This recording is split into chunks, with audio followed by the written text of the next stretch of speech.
comporta de determinada manera, ¿sí? En ese sentido tienen que pensar el estudio y el análisis de este bloque que hemos decidido plantearlo como un bloque, ¿sí? Y a ver, las teorías se discuten y las leyes se aprenden, ¿sí? Hemos visto teorías de cómo puede ser el átomo, teorías de cómo puede estar estructurada la materia, y hemos visto algunas leyes. Las leyes directamente decimos que las aprendemos como tal porque están demostradas, son demostraciones. Ya son refutables, ¿sí? Pero por lo pronto eso es lo que tenemos, ¿sí? Teorías de cómo está organizada la materia, ¿sí? En ese sentido, ¿qué vieron? Hemos ido desarrollando cómo está estructurado el átomo. El átomo lo vimos desde dentro, desde el núcleo, desde las reacciones nucleares. Vimos desde la periferia, de cómo están organizados los electrones. Y después de acuerdo a cómo están organizados esos electrones, es cómo se van uniendo los átomos para formar moléculas más complejas, ¿sí? Y de esa manera constituir lo que llamamos como sustancias, ¿sí? Esas sustancias se presentan en distintos estados de acuerdo a cómo se van uniendo y cuáles son las características de esa unión, ¿sí? Entonces, ¿qué es lo que hemos analizado? El átomo por dentro, atómica, que hemos visto, el átomo uniéndose con otros átomos para formar moléculas, y ahí, bueno, aparece Don Lewis, que nos dice, o él se imagina el átomo de determinada manera, entonces lo plantea para que nos ayude a organizarnos en esa forma de ver las uniones químicas. Entonces nos plantea un modelo para representar los átomos. La teoría de Lewis es un modelo nada más para representar los átomos de la mejor manera posible para justificar cómo están unidos los átomos en las moléculas. Y después, esas moléculas, vimos que algunas moléculas, al unirse los átomos, algunas moléculas tienen mayor concentración de electrones en un lugar u otro, lo que hace que la molécula sea más polar, menos polar, la unión sea más iónica o sea más covalente, y todo eso hace que nos ayude a entender cómo está formada la materia o justificar el estado en que se encuentra determinada materia. Entonces, hemos llegado ahí con eso hasta la unidad 6, donde la unidad 6 es ver, o el práctico 6, las características de los líquidos y los sólidos, ¿sí? El práctico es muy cortito, el práctico 6 es muy cortito, y la teoría que han visto con respecto a esto es muy cortita, ¿sí? Ya que no han visto en clase, la vamos a ver ahora, y otra parte sí la han visto en clase, ¿sí? Bien. ¿Alguna duda hasta ahí? ¿Alguna pregunta hasta ahí?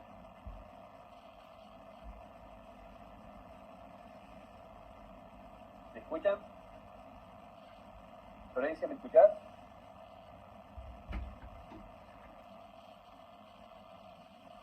A ver si hablo un poco más fuerte, ¿me escuchan?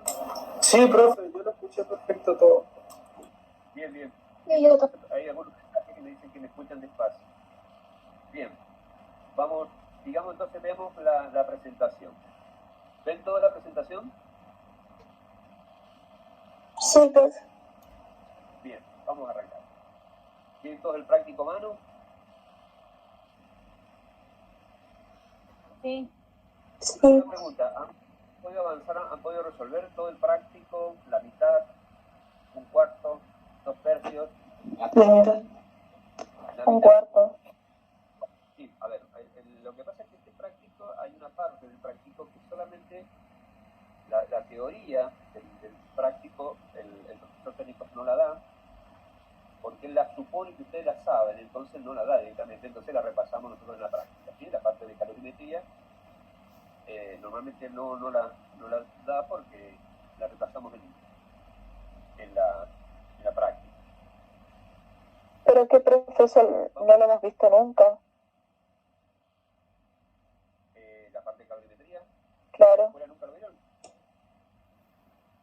Ajá. No me acuerdo. No se acuerdan de haberlo visto. Bueno, no hay problema porque lo vamos No, yo nunca lo vi. La parte de calorimetría es algo muy cotidiano, entonces no hay por qué preocuparse.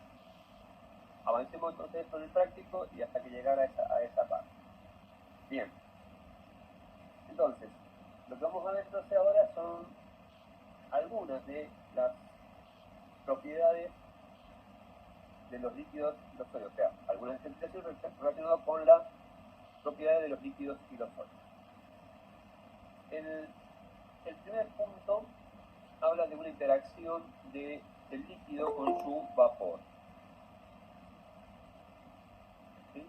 A ver, cuando un líquido se encuentra en equilibrio con su vapor, para que se encuentre en equilibrio con su vapor se deben cumplir diversas condiciones, ¿sí? Podrían ser que no hay transferencia de moléculas entre líquido y vapor. ¿Esa podrá ser? No. No, porque siempre hay transferencia. Cuando tenemos un líquido, ¿sí? A cualquier temperatura que tengamos un líquido, siempre va a haber algunas partículas del líquido que van a estar pasando al estado de vapor, pasando al estado de líquido, ¿sí? La presión de vapor tiene un valor único a cada temperatura. ¿Podrá hacer eso? Sí. La presión de vapor tiene un valor, o sea, cada uno de los líquidos tiene una determinada presión de vapor a cada temperatura, ¿sí? Y a medida que aumenta la temperatura, aumenta la presión de vapor, ¿sí? ¿Hasta cuándo aumenta? Tenemos un líquido abierto a la presión normal. ¿Hasta cuándo puede aumentar la presión de vapor?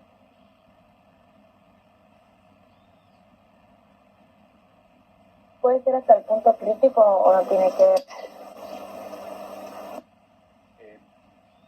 A ver, si lo tenemos en un recipiente cerrado, sí va a aumentar hasta el punto crítico, ¿sí? Pero si lo tenemos abierto, ¿sí? ¿Qué va a pasar? Va a haber eliminación va a haber desprendimiento de vapor a medida que aumentando la temperatura. ¿Hasta cuándo? Hasta que esa presión se iguala con la presión atmosférica, ¿sí? Entonces, ¿ahí qué pasa en ese momento? ¿Qué tenemos? Cuando la presión de vapor es igual a la presión atmosférica. ¿Qué es lo que es eso? Este es el punto de ebullición. ¿Sí? En el momento que la presión de vapor de un líquido se iguala con la presión atmosférica, estamos en el punto de ebullición. El líquido empieza a hervir. ¿Sí? ¿Se entiende? Es el concepto de punto de ebullición. ¿Sí? El momento en que la presión de vapor se iguala con la presión atmosférica. ¿Sí? Con la presión reinante en este punto. ¿Sí? ¿Está? Bien, entonces, el segundo punto puede ser, el punto 2, sí, que la presión de vapor tiene valor único a cada temperatura. Los procesos opuestos, líquido-vapor, vapor a líquido, se producen con la misma velocidad. ¿Estaremos de acuerdo con eso o no? Dijimos que está en equilibrio, ¿sí? Y dijimos que se están moviendo partículas de líquido a sólido, de líquido a vapor, de vapor a líquido. Por lo tanto, es lógico pensar que si estamos en equilibrio, la misma cantidad de partículas que pasan de estado a estado líquido, ¿sí? Para que se produzca el equilibrio. Por lo tanto, podemos decir que los procesos opuestos se producen con la misma velocidad, ¿sí? Por lo tanto, el punto 3 también podemos estar de acuerdo. La concentración de vapor depende del tiempo. La concentración de vapor nos está dando la idea de cuál es la presión que va a tener, ¿sí? ¿Esa concentración va a depender del tiempo? No. No. Ah. Depende de la temperatura a la que estoy, ¿sí? decimos que está en equilibrio con su vapor, por lo tanto, decimos que en ese equilibrio líquido-vapor, las mismas partículas están pasando, cantidad de partículas están pasando de estado líquido a vapor y de vapor a líquido, ¿sí? en ese equilibrio, y eso es lo que me va a dar la presión a cada temperatura. ¿Sí? Bien, por lo tanto, es la respuesta. ¿Cuál es la respuesta de acá? La B. Opción B. Es la opción C. Cuando alcanza el equilibrio, tenemos una cierta cantidad de partículas que tenemos estado de vapor. Esto me va a dar la presión del vapor. ¿Sí? Eso, en un equilibrio,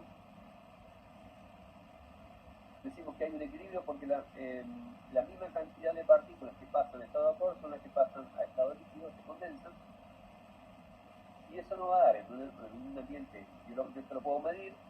Yo tengo un recipiente totalmente evacuado, le pongo un líquido y lo llevo a una determinada temperatura, me va a dar cuál es la presión de vapor que tengo a determinada temperatura. Y de esa manera puedo ir midiendo la presión de vapor a distintas temperaturas. ¿Sí? Bueno, por lo tanto acá tenemos que es la opción B. Bien. ¿Está claro hasta ahí? ¿Alguna duda? No, profe. Bien, bien. La presión de vapor de todos los líquidos es la misma a 100 grados, es la misma en su punto de congelación, disminuye al aumentar el volumen del recipiente o aumenta con la temperatura. Opción D. ¿Sí? Dijimos recién que la presión de vapor va aumentando a medida que aumenta la temperatura, porque es lógico. El líquido recibe más energía, hay mayor movilidad dentro del líquido por la energía que tienen las partículas, entonces hay más posibilidad de que haya partículas que se desprendan del líquido o del vapor. ¿Sí? Porque, ¿qué es lo que está pasando ahí? Yo estoy agregando energía, un líquido le estoy agregando energía, esa energía hace que haya mayor movilidad de partículas, esa movilidad hace que las fuerzas de interacción que hay entre las partículas sea menor, ¿sí? Permita que se libera. vapor. ¿Sí?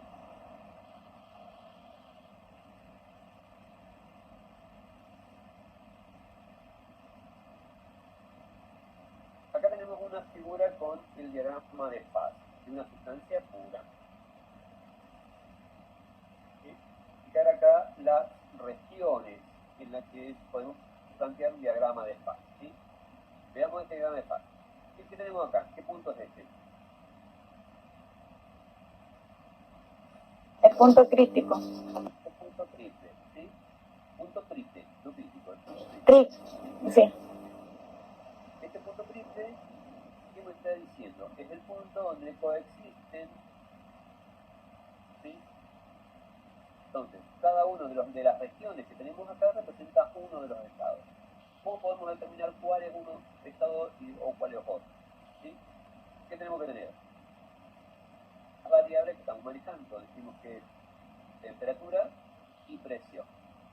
¿Sí? Entonces, ¿qué tenemos que pensar? Que a medida que aumenta la presión,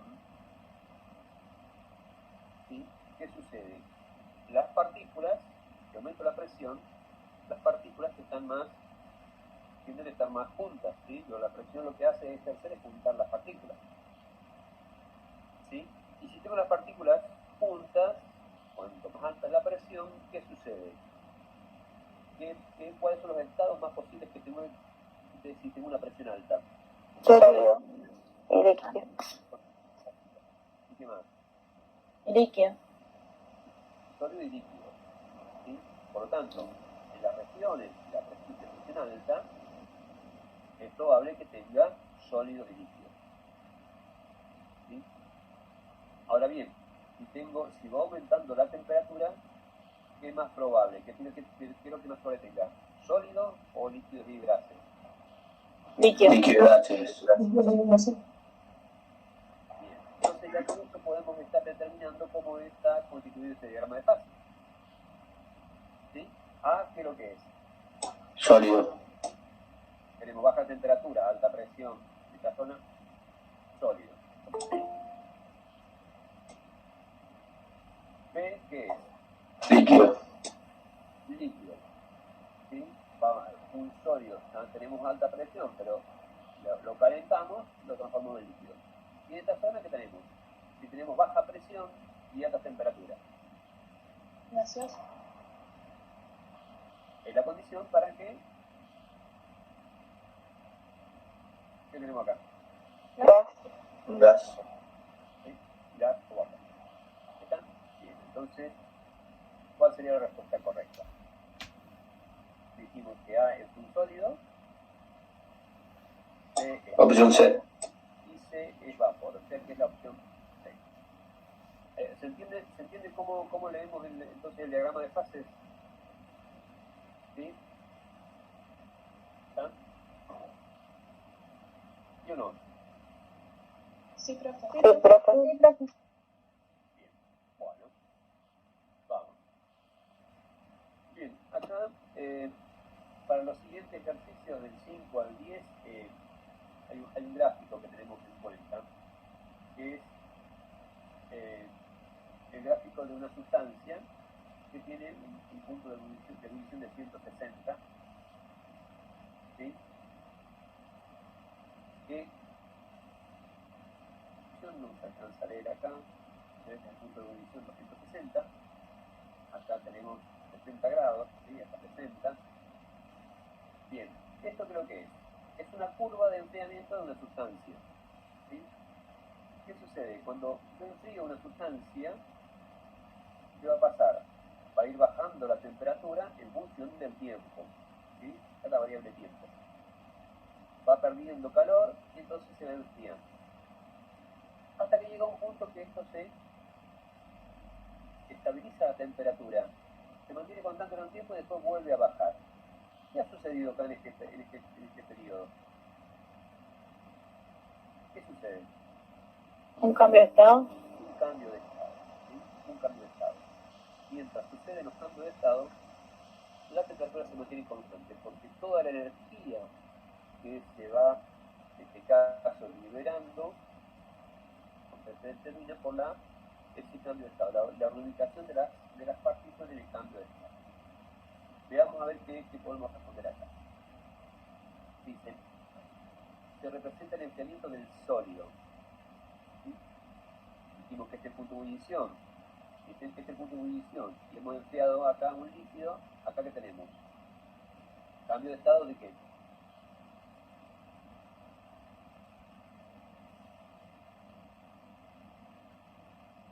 ¿Qué tipo de cambio de estado tenemos acá?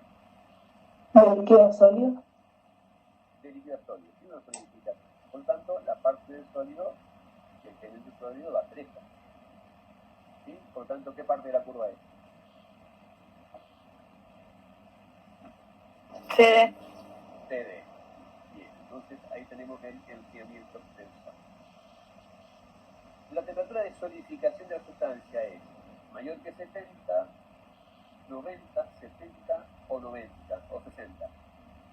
Bueno, acá no se ve bien, pero estamos viendo que acá la temperatura de solidificación está en los 70 grados. ¿Sí? La parte de la curva que representa el cambio de estado es la comprendida entre ¿qué? Entre A y B, B y C, C y D o ninguna. B y C. Entre B y C. ¿Sí? Todo este trayecto de la curva nos está representando ese cambio de estado. ¿Sí? Bien.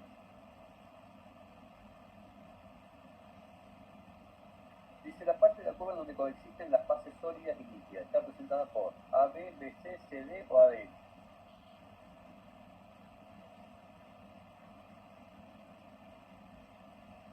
También B y C. También B y C. tenemos el cambio de estado. En ese cambio de estado, mientras dure el cambio de estado, vamos a tener el mejor estado. ¿Sí? ¿Qué sucede? Contamos acá que empezamos a tener las primeras partículas de sólido y mucho líquido. A medida que vamos avanzando, ¿qué vamos a tener? En el C prácticamente nada de líquido y casi todo sólido hasta que termina de solidificarse la última partícula. ¿Sí? Ahí empieza a disminuir la temperatura ya del sólido. ¿Sí? Pero durante todo este proceso entre B y C tenemos coexistencia de las dos fases, ¿sí? De los dos líquidos y sólidos. Bien. La parte de la curva que representa el enfriamiento del líquido. ¿Cuál es? A, B. ¿Sí? Líquido tenemos solamente entre A, o sea, tenemos líquido entre A y B, entre A y C, pero entre A y B es donde es la parte de enfriamiento del líquido. ¿Ah? Solamente esa parte. Bien. Bien, la explicación referente a la existencia de la parte horizontal de la curva. La parte. Puede ser que el termómetro no era exacto, el baño de agua se calentó tanto que interrumpió el enfriamiento, la sustancia perdía energía a una velocidad aproximadamente constante, pero esa pérdida de energía se convirtió en un cambio de fase y no una variación de temperatura, o durante este periodo la temperatura del laboratorio no era constante, o era constante. ¿Cuál es la respuesta correcta? ¿La C? La C, ¿sí? La C. Hay afirmaciones acá que son un poco, digamos, raras, y bueno, que el resultado no era exacto, que el baño de agua se calentó hasta que interrumpió el enfriamiento, ¿no? Son cuestiones que no tienen mucho que ver con lo que realmente sucede, ¿sí? Sí podemos decir, de acuerdo a lo que conocemos, que la sustancia durante este proceso pierde energía a una velocidad más o menos constante, y esa pérdida de energía es lo que se convierte en un cambio de fase y no una variación de temperatura. ¿Sí? Tenemos acá, como es un reacomodamiento de las partículas, en este caso tenemos una solidificación. Lo que vemos es que el sólido se está acomodando, las partículas empiezan a perder movilidad, ¿sí? En esa pérdida de movilidad significa dejar de moverse, entonces liberan energía para dejar de moverse, entonces bueno, ese proceso se produce a una temperatura constante, porque todo el calor, toda la energía que se libera en acomodar esa parte. ¿Sí? ¿Se entiende? Bien, por lo tanto, es la respuesta C. Muy bien. ¿Estamos hasta ahí? Sí, sí. Sí, profe. Bien. Considerando las presiones de vapor en equilibrio a 20 grados Celsius de las siguientes compuestas. Tenemos agua, tetracloruro de carbono y tricloruro de carbono. Acá hay una roja.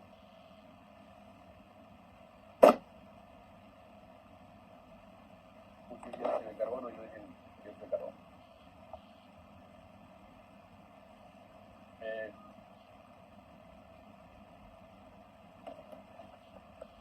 Bueno, no tengan en cuenta acá el dióxido de carbono, porque es otro sistema.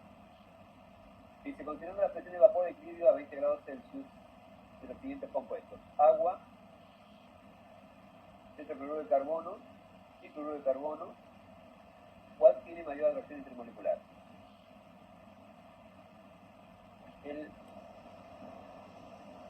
El agua tiene puente de hidrógeno. 7,5 milímetros de mercurio. El tetracloruro de carbono de 91 milímetros de mercurio y el tricloruro de carbono de 160 milímetros de mercurio. Entonces, ¿cuál va a tener mayor atracción intermolecular? Sí, la aquella con el agua, porque tiene la menor presión de vapor, o sea, a esta temperatura adquiere la menor cantidad de partículas que han partido a estado de vapor, por lo tanto, eso nos da la idea de que hay una mayor atracción intermolecular. ¿Sí? Y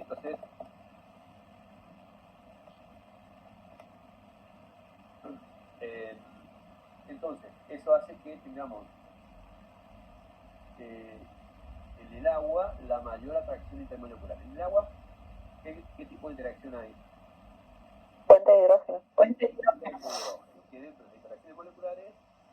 unas interacciones más fuertes. Es lo más fuerte. Eso hace que el agua, a pesar de que tiene una masa molar muy pequeña, ¿sí? Podemos tener a altas temperaturas todavía en estado líquido, ¿sí? ¿No? Bien, entonces el agua.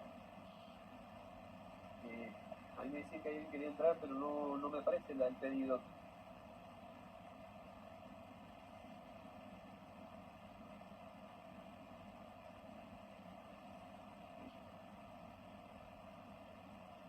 Entonces, acá está la representación de la molécula de agua, ¿sí? La molécula de agua es bipolar, o sea, tiene una polaridad importante, por lo tanto la molécula se polariza. A polarizarse hay atracciones de otras moléculas del polo negativo, la parte negativa con la parte positiva de otras moléculas. Entonces, de esa manera se va formando la red. ¿Qué pasa con el tetracloruro de carbono? Es una sustancia que está en un equilibrio geométrico, no tiene polaridad, por lo tanto, a pesar de que es una molécula mucho más pesada que el agua, más de alto peso molecular, ¿sí? Tiene una presión de vapor mucho más alta a la misma temperatura, ¿sí? El cambio de carbono, pero no que ver con el ciclo. ¿Sí? Bien, hasta ahí estamos entonces. Dice, Sí. el siguiente ejercicio dice: la presión parcial de equilibrio del vapor de agua sobre 0,1 mol de agua líquida es de 25 milímetros de mercurio a 25 grados Celsius. Si la cantidad de agua líquida se aumenta a 0,2 moles. ¿Qué pasará ahí? Igual, porque no depende de la cantidad de mol, sino de la temperatura. Claro, no depende de la cantidad de moles. Si yo multiplico la cantidad de agua, voy a tener lo mismo, voy a tener la misma presión de vapor, ¿sí? No importa cuánto tenga, sino de la temperatura. Bien. Por lo tanto, va a ser lo mismo, ¿sí?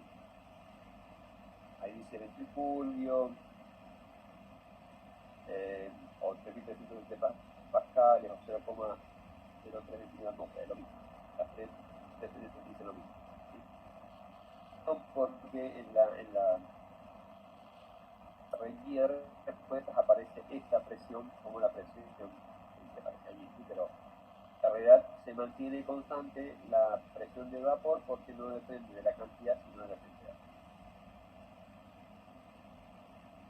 Líquido y el yoduro de cloro, yoduro de yodo, tiene masas moleculares parecidas, 160 y 162 respectivamente, ¿sí? Está muy próximo. ¿Por qué el cloruro de yodo tiene un punto de ebullición 38 grados más elevado que el bromo? ¿Por qué será?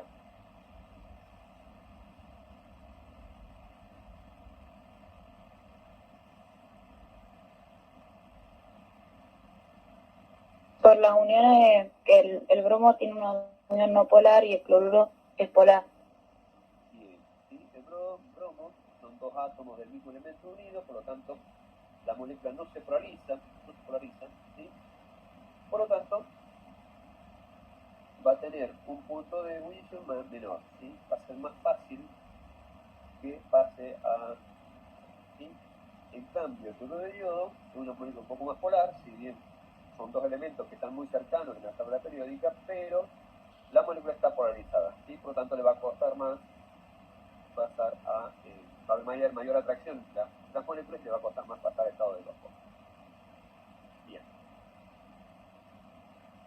Entonces, el cloruro de yodo es una molécula polar y el bromo es una molécula no polar en una estancia. Bien. Bueno, acá tenemos algo para resolver. ¿Puedo resolver el ejercicio este?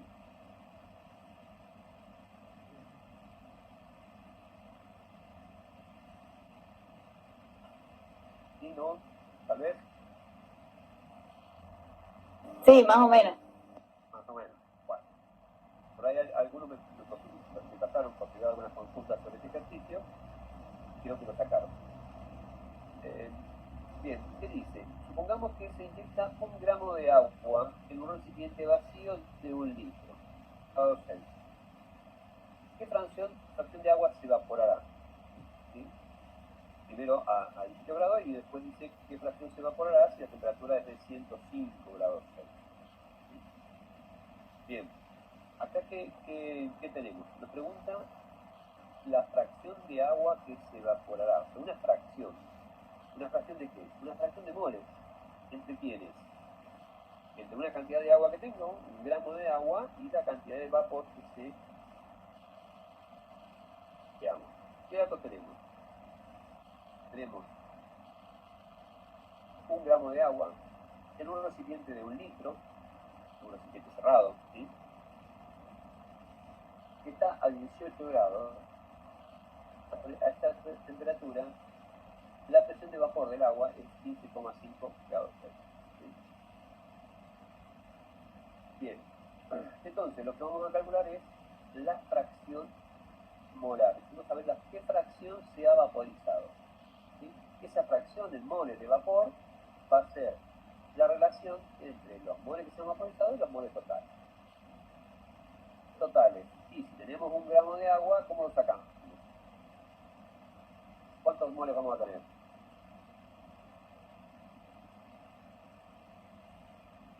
¿Cómo vamos a sacar eso? 18 dividido 1. Al revés, 1 dividido 18. ¿Sí? Es la masa sobre la masa molar del agua. ¿Sí? Entonces eso nos va a dar la cantidad de moles totales que tenemos. ¿Sí? En 18 gramos tenemos 1 mol, en 1 gramo ¿cuánto vamos a tener? 0,056 moles. ¿Sí? Total de moles. Ahora, ¿cómo sabemos cuántos moles se han vaporizado a 18 grados? ¿Qué datos tenemos?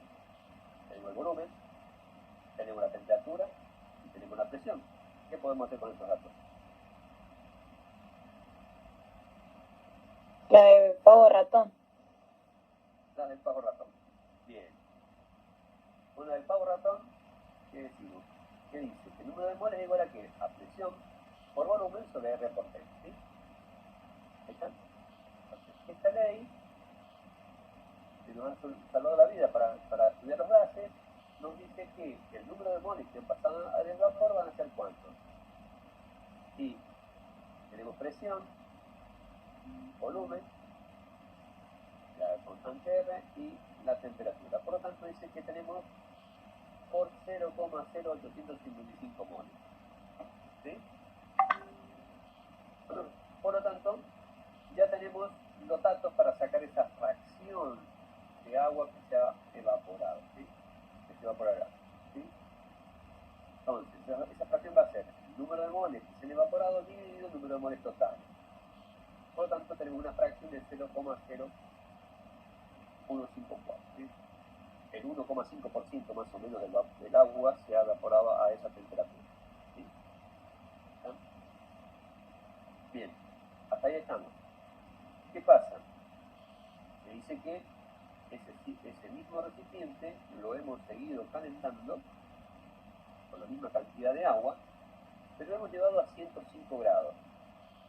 A 105 grados, la presión de vapor es de 906, o sea, 1,992 atmósferas. ¿Sí? Entonces, en esas condiciones, ¿cuánto se habrá evaporado?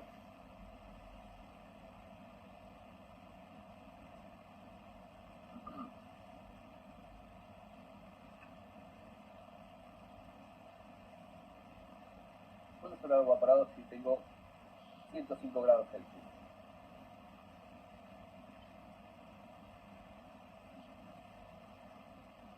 ¿Todo?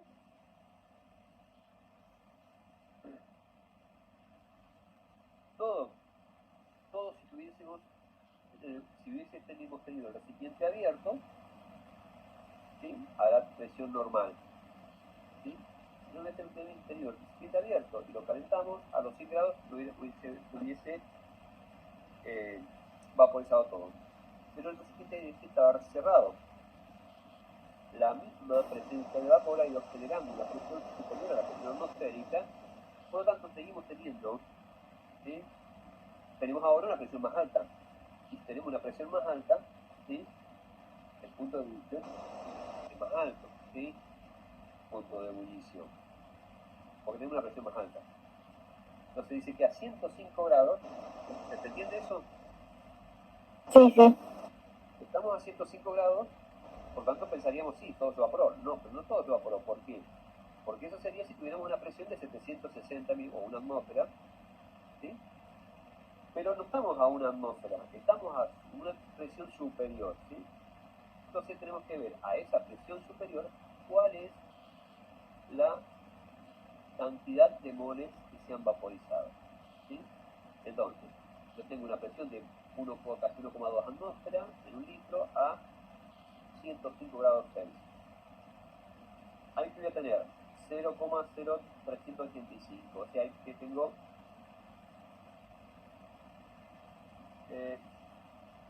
se ha vaporizado el 3,8% del vapor, ¿sí? Del agua. Por lo tanto, la fracción molar respecto a lo que tenía, perdón, acá, se han vaporizado 0,0385 moles de los 0,0556. O sea que se ha vaporizado casi el 70%. ¿Están? Hay una alta cantidad vaporizada, pero no todo porque se está creciendo una presión superior a la presión atmosférica. ¿Se entiende? Sí, sí. Sí, profe. Bien, esto es lo que sucede, digamos, si yo, o sea, he utilizado las ollas a presión para cocinar.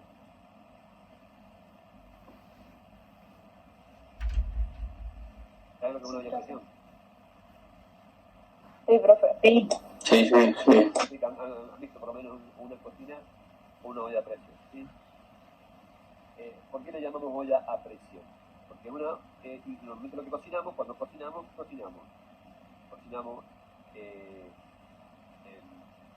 productos en agua, ¿sí? La cocción normalmente es en agua, ¿sí? Podemos echar otras sustancias, sal, aceite, pero es agua el líquido que normalmente usamos para cocinar, ¿sí?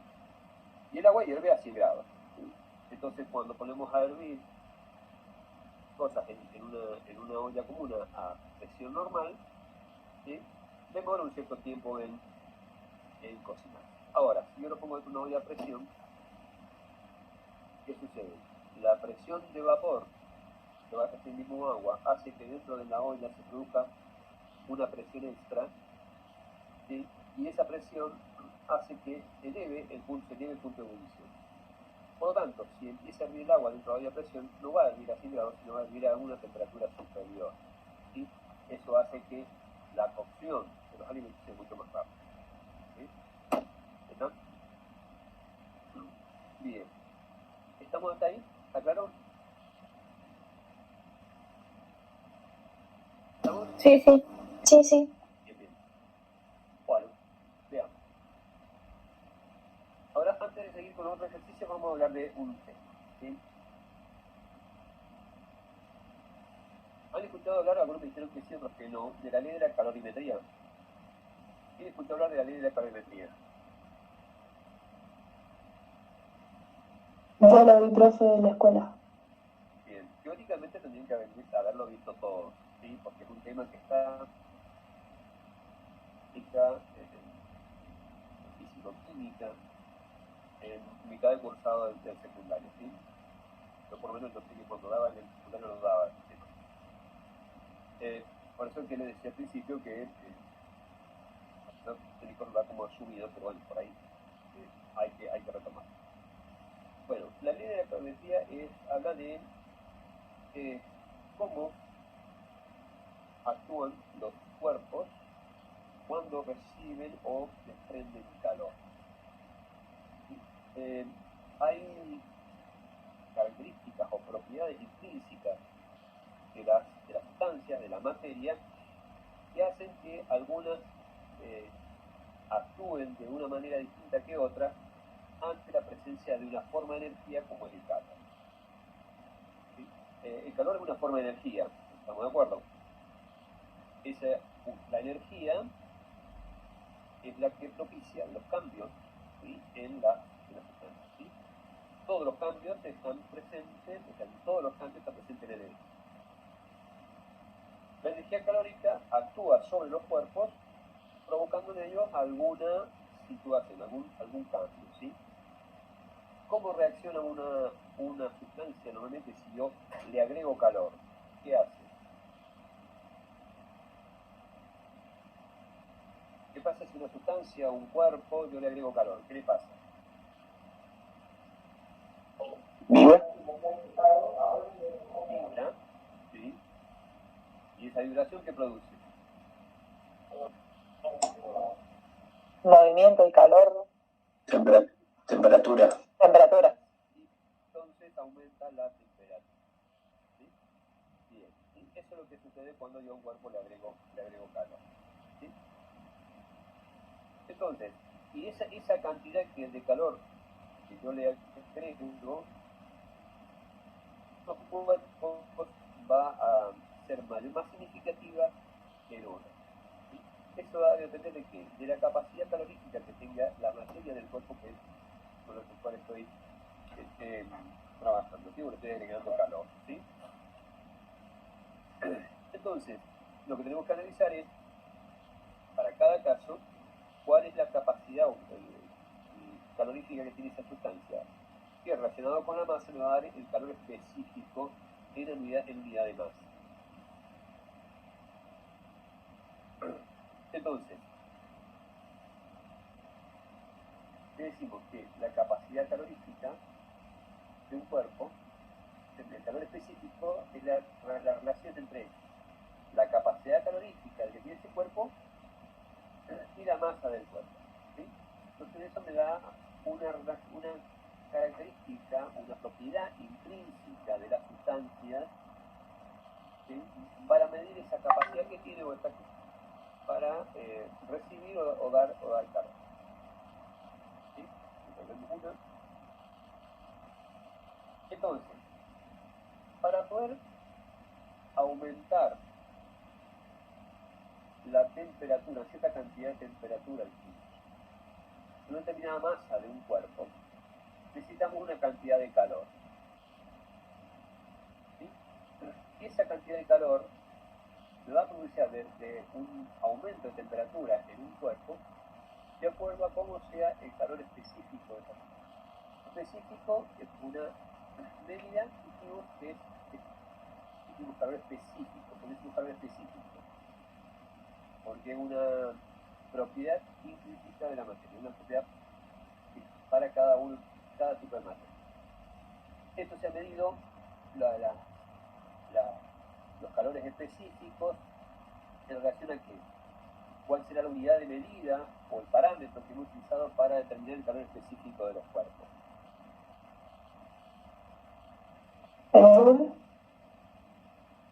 El Joule, pero a partir de qué sustancia hemos determinado cuál tiene más o menos calor específico.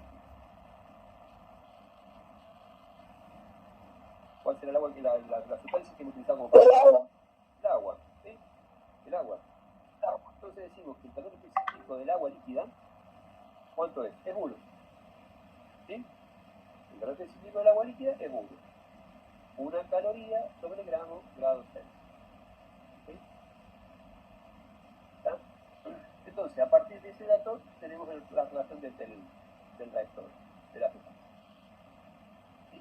Entonces, lo único que tenemos que conocer para saber cómo reacciona una sustancia, cómo se calienta o se enfría de acuerdo a si recibe o entrega calor, es saber que una relación entre la cantidad de masa que estoy agregándole calor y la capacidad o el calor específico que tiene esa sustancia para recibir o entregar calor.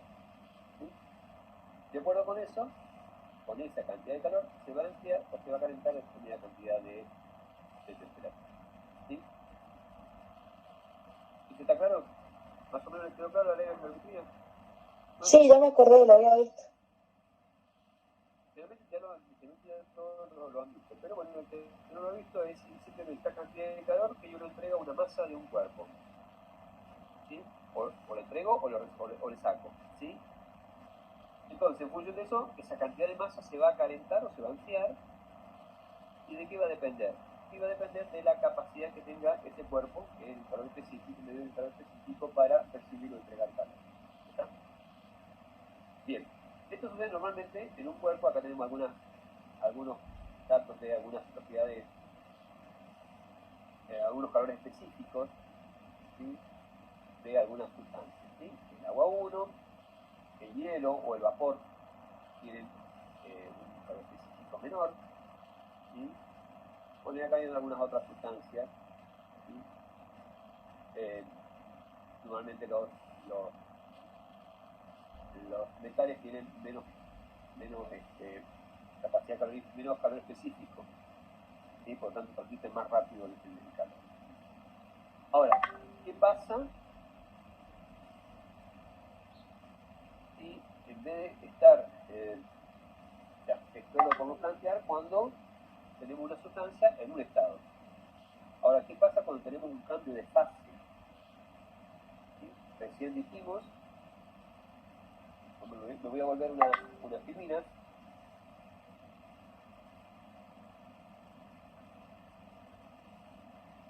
Acá dijimos, ¿qué dijimos? Que acá tenemos un enfriamiento del líquido, pero acá tenemos un cambio de estado. ¿Qué pasa donde hay cambio de estado?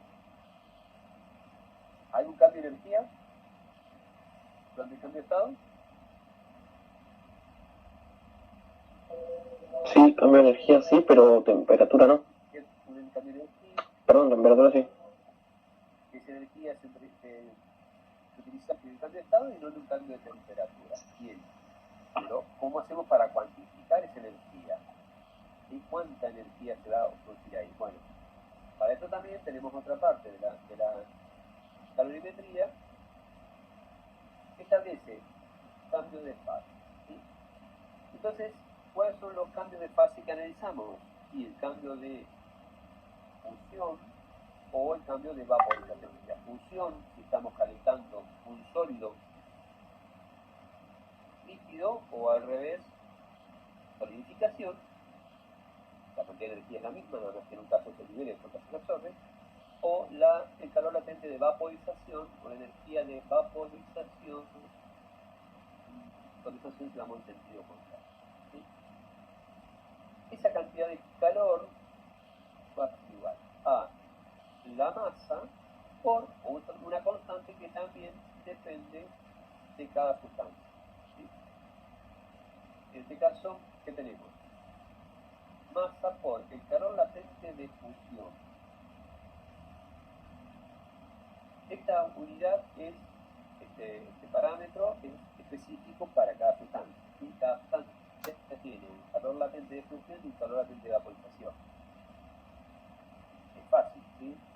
Determinamos para una determinada cantidad de masa cuánto calor necesitamos en fundirlo completamente o vaporizarlo completamente. ¿Sí? Entonces, de acuerdo con eso, se han determinado unas tablas donde están los calores latentes de fusión y los calores latentes de vaporización para cada una de las sustancias. Entonces, ahí tenemos la forma de calcular el calor durante los cambios de estado, ¿sí? Los cambios de fase. Con esas dos fórmulas, la del calor, la de la calorimetría, decimos que el calor, la cantidad de calor que necesito para aumentar el nivel de temperatura está dada con la masa y el calor específico, y si lo que estoy en el punto de fusión o de ebullición es el cambio de estado, ahí la cantidad que tengo de calor que necesito, de energía que necesito para poder cambiar de estado esa sustancia. ¿Sí? ¿Estamos hasta ahí? Sí, ¿Estamos? sí, sí. Entonces, bien. Acá tenemos algunos calores latentes, ¿sí? De algunas sustancias tenemos acá están expresados en joules por kilogramo, los compuestos son 1000 calorías por gramo, ¿sí? y dice que las unidades son en unidad de energía o unidad de masa. Acá no aparece la temperatura, ¿por qué? Porque la temperatura es constante durante los cambios de estado. ¿Sí? Bien. ¿Estamos hasta ahí? Entonces, ¿entendió entonces cómo vamos a trabajar estos últimos puntos que nos quedan en función de estas dos formulitas, digamos, dos fórmulas? Profe, ¿lo molesto? ¿Puedo volver a la diapositiva anterior? ¿Esa o anterior? Sí, esa, ahí va. Bien. Entonces, vemos que los ejercicios que nos quedan para resolver vamos a utilizar básicamente estas dos ecuaciones, estas dos formulitas. ¿Sí? Una que tiene que ver con el calor sensible, se llama calor sensible, aquel que decimos que es una cantidad de calor que hace sensible a las sustancias para que aumenten o disminuyan su temperatura, ¿sí? Y ese aumento o disminución de temperatura va a ser en función de qué? De la cantidad de masa que tenga y del calor, de la capacidad, el calor específico de esa sustancia. ¿Sí?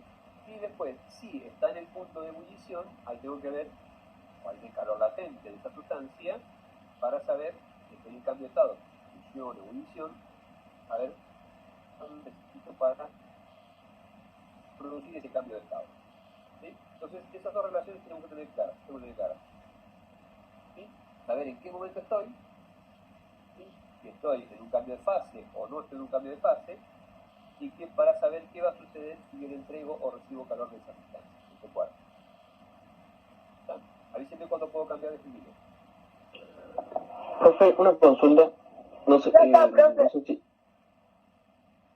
Calor latente de vaporización, ¿en qué unidades tiene? El calor de vaporización también en un por kilogramo. En este caso de la tablita, puede ser en calorías por gramo, kilocalorías por kilogramo, o en joule. Las relaciones hay que hacer después de acuerdo a las relaciones de unidades de joule a caloría, ¿sí? Por gramos, kilogramo. En este caso, es joule por kilogramo. Gracias. Ya vamos a ver enseguida cómo hacemos esas relaciones entre el joule y las calorías. ¿Ustedes saben la relación? ¿Cuál es la relación entre joule y calorías? ¿Lo dijo, profe? Para pasar de calorías a joule o joule a calorías.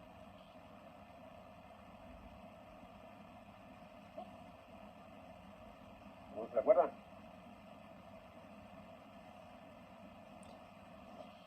Profe, ¿no era una kilocaloría equivale a 4.184 joules?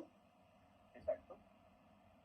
Una kilocaloría es igual a 4.184 joules. Esa es la relación. O 4,184 kilojoules.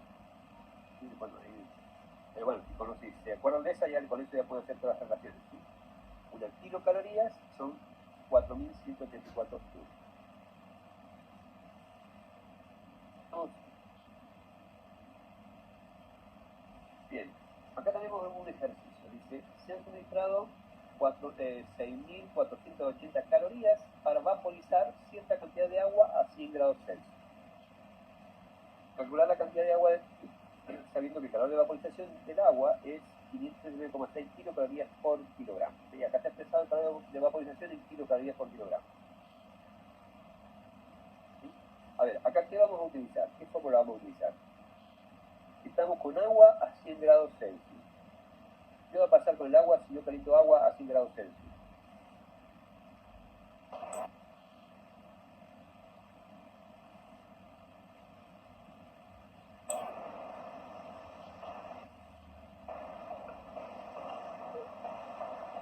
Va a evaporar. Por lo tanto, estoy en el punto de ebullición. Por lo tanto, ¿cuál es la fórmula que voy a utilizar? ¿La de calor sensible o la de calor latente?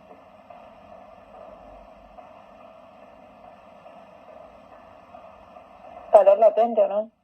Calor latente, ¿sí? Porque acá no va a haber cambio de temperatura.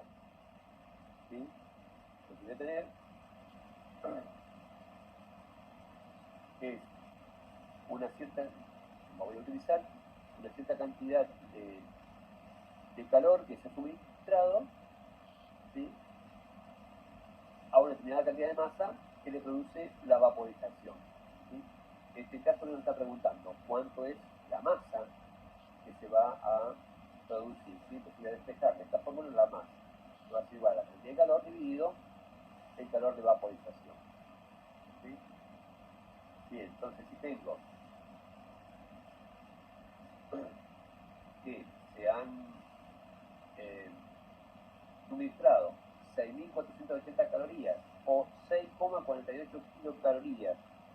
¿Por qué he puesto acá 6,48 kilocalorías en vez de 6.480 calorías? Para expresarlo en joule. Parece. No, no que son en joule. No, porque la unidad que Para poder cancelar como de vaporización es expresado en kilocalorías por kilogramo. Entonces acá tengo dos alternativas. O dejo esto en calorías y expreso esto en calorías por gramo. Yo multiplico por 1000 y divido por 1000, esta unidad me queda en calorías por gramo. Entonces me hubiese puesto acá calorías por gramo y acá el resultado me hubiese dado en gramos. En vez de hacer eso, lo que hice fue las calorías, las pasé a kilocalorías para poder simplificarlas con la que tengo acá, que es 539,6 kilocalorías por kilogramo. Entonces, si multiplico kilocalorías por kilocalorías, me va a quedar entonces todo esto expresado en kilogramos. ¿Lo entienden? Ya que la masa es 0,012 kilogramos. ¿Sí? ¿Está? Y yo acá hubiese puesto 6.800 dividido 539,6 kilocalorías por kilogramo, perdón, calorías sobre gramos, me hubiese quedado 12 gramos. ¿Se entienden cómo jugamos con las unidades? Y es que tiene que tener claro Sí. cómo hacemos con las unidades para que nos quede de manera que yo pueda simplificar, ¿sí?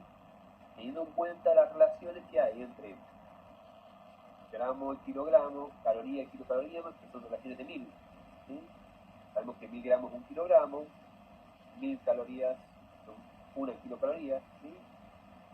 1000 joules son 1 kilojoule, ¿sí? Relaciones entre, que en este caso hacemos entre las unidades de energía, calor, que nosotros vamos a usar solamente joules y calorías, o kilocalorías, no otras. Pero hay otras unidades de energía, pero las usamos en nuestro país, entonces usamos solamente estas que estamos acá. A medida que avancen en la carrera, en distintas carreras, van a ver que van a tener que utilizar algunas otras unidades, en ese momento tendrán que ver las clases de unidades. Pero por ahora vamos a usar solamente joule o calorías. ¿Estamos hasta ahí? ¿Entendió entonces? Entonces tenemos acá un problema donde nos plantean una situación en el punto de ebullición de la sustancia. Por lo tanto, lo que vamos a utilizar es la fórmula de calor latente. ¿Qué me pregunta en este caso? Me pregunta la masa de una sustancia, sabiendo qué cantidad de calor teniendo y cuánto es la propiedad de esa sustancia que es el calor latente. Con esos datos podemos calcular entonces qué masa de agua, en este caso se evaporó, y cuando se suministró esa cantidad de calor. ¿Está? Bien. Acá tenemos también la misma sustancia, la sustancia agua, pero a 0 grados. A 0 grados, ¿qué le pasa al agua? A presión normal. Se congela. que al punto de fusión se congela. El agua a 0 grados se congela. ¿Sí? Entonces, la pregunta es, ¿cuántos joules en este caso pregunto? Tenemos que tener en cuenta que vamos a tener que hacer el pasaje de unidades. ¿Cuántos joules se necesitan para convertir 25 gramos de hielo en agua a la misma temperatura? En este caso, ¿qué tenemos? El cambio de estado es al revés. Tenemos hielo y queremos fundir ese hielo. ¿Sí? Por lo tanto, le vamos a suministrar calor para fundirlo. En el de arriba teníamos que queremos vaporizarlo. Acá tenemos que fundir el hielo. ¿Sí? Entonces, la fórmula, ¿cuál va a ser? La fórmula va a ser la misma, nada más que en este caso, ¿qué le vamos a poner? Calor latente de fusión. Lo que varía es este valor, ¿sí? Porque una propiedad cambia, es distinto el valor fusión que el calor de vaporización, ¿sí? Y esa es la diferencia que hay entre uno y otro. Necesito mucho menos calor del hielo que para esa misma cantidad pasarlo a estado de vapor, ¿sí?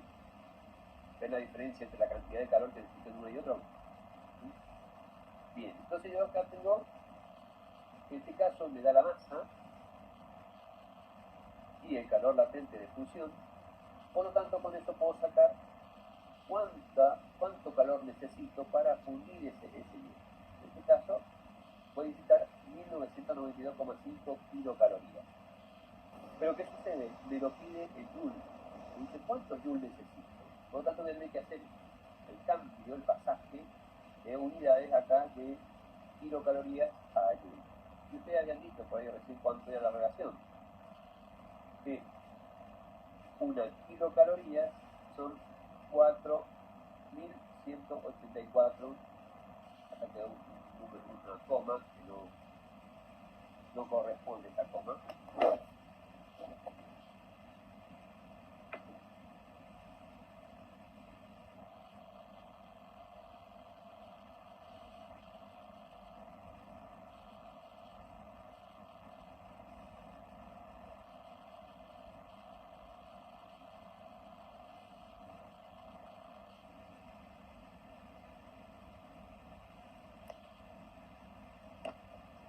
Bien, entonces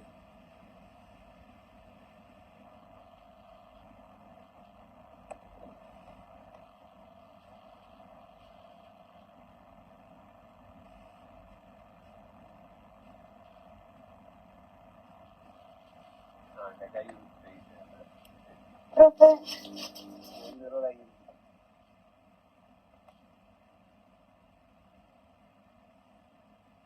Es que acá hay un error. Espérense un poquito. Vamos a matarlo. Que acá habíamos puesto, estos son calorías. ¿Sí? yo hubiese multiplicado directamente por 0,025 ¿Cómo hacer? Acá tenemos, y pasar los gramos a kilogramos y después bien, simplificar las unidades. está bien. Transformamos 2 unidades en gramos. Acá tenemos esto, a ver, porque tenemos 25 gramos y tenemos expresado en kilocalorías por kilogramo. ¿Sí? Es lo mismo que decir 79,7 kilocalorías por kilogramo, es lo mismo que decir 79,7 calorías por gramo. ¿Sí? Si multiplicamos dividido por 1000, queda lo mismo en calorías por gramo. Por lo tanto, estas son calorías. ¿Sí? Bien, entonces, o entre de eso decimos que esto es 1,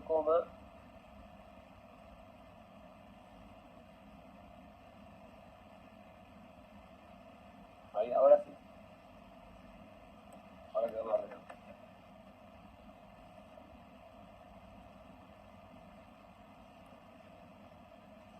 ¿Se entiende por qué estaba mal? Tenemos dos opciones. O pasamos esto a gramos y multiplicamos por 0,025, por lo tanto me va a dar 1,9925 kilocalorías, directamente acá. O si obtenemos este resultado en calorías, decimos que esto ¿cuánto es? Que es 1,9925 kilocalorías. Por los 4.134 joules, que es una caloría, nos va a dar 8.336,32. ¿Se entiende? ¿Está?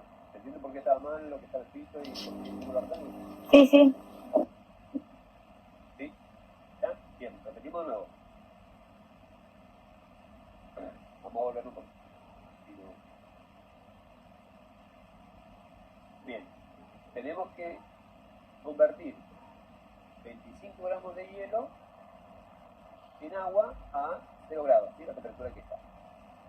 Y tenemos que el calor de función del hielo es 79,7 kilocalorías por kilogramo, o lo que es lo mismo, 79,7 calorías por gramo, ¿sí?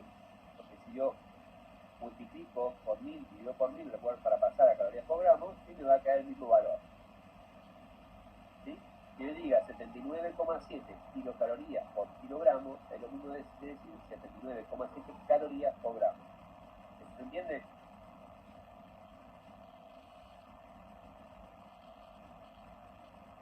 ¿Sí o no? Sí, se entiende. ¿Sí o no? Bien. Entonces, yo como tengo 25 gramos, voy a utilizar este valor de las unidades en calorías por gramo. ¿Sí? Podría haber puesto acá 0,025 kilogramos y haber puesto las unidades en kilogramos, kilocalorías por kilogramo. ¿Sí? Ahora lo mismo de una manera aquí. Entonces, esto me va a dar un resultado en calorías, porque lo que hice fue multiplicar gramos por la unidad en calorías por gramo, por lo tanto me va a dar en calorías. ¿Sí? Pero 1992,5 calorías es lo mismo que decir 1,9925 kilocalorías. Acá más de lugar. ¿Para qué?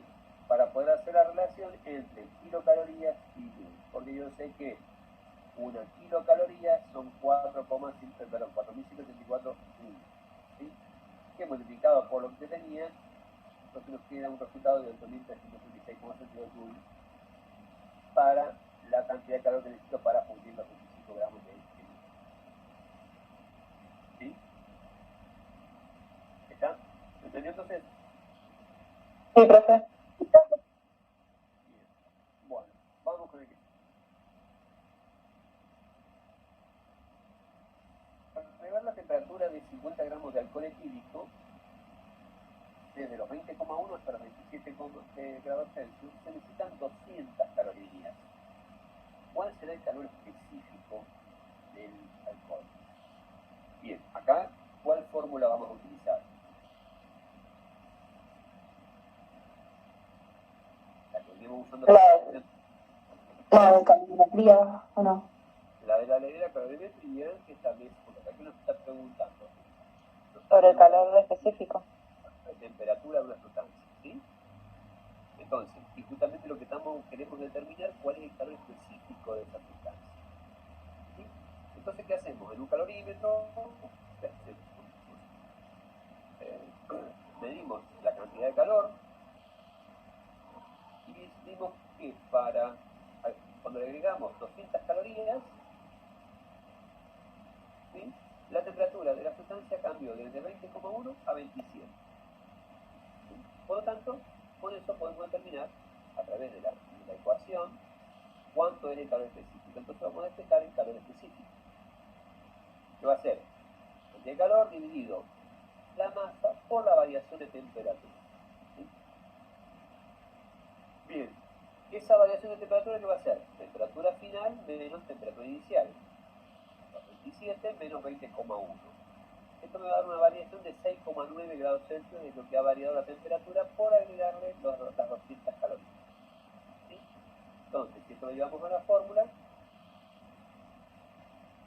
y nos dice esas 200 calorías dividido la masa por la variación de temperatura, me va a dar cuánto es el calor específico que tiene el alcohol etílico.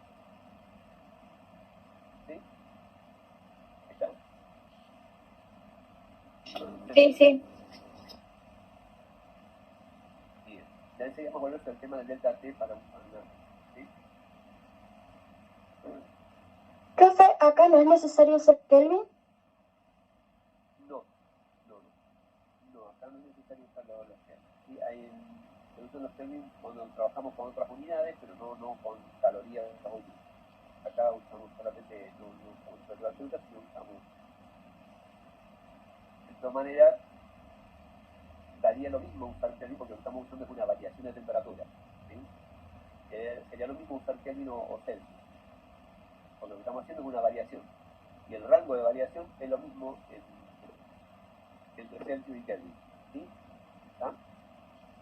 Siempre estamos trabajando con una variación de temperatura, da lo mismo que usemos Celsius o Kelvin.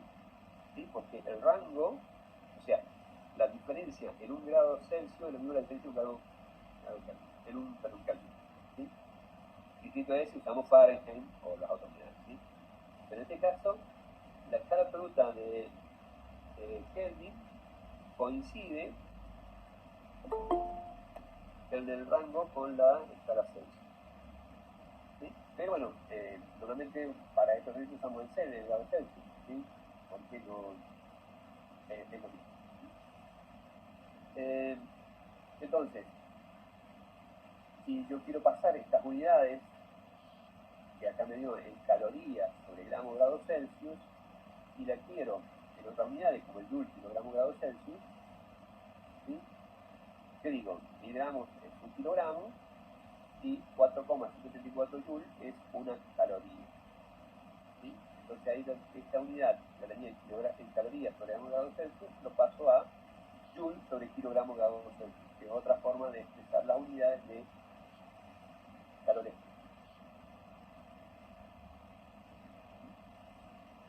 ¿Ya? ¿Estamos hasta ahí? Sí, profe. ¿Sí? ¿Estamos bien? Sí, sí.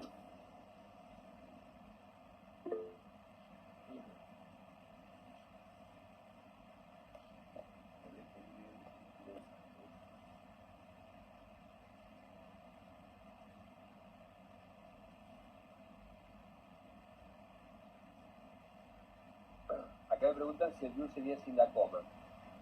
No. Acá, ¿por qué? Porque estoy haciendo relación entre caloría y joule. ¿Sí? Una caloría es 4,174 joule. Una kilocaloría, si acá hubiese una kilocaloría, ahí sí hubiese sido 4.174 joules. ¿Se entiende eso? ¿Sí? La relación entre, o sea, una kilocaloría son 4.184. ¿Sí? Unas calorías son 4,174 joules. Bien, bueno. Bueno, sigamos.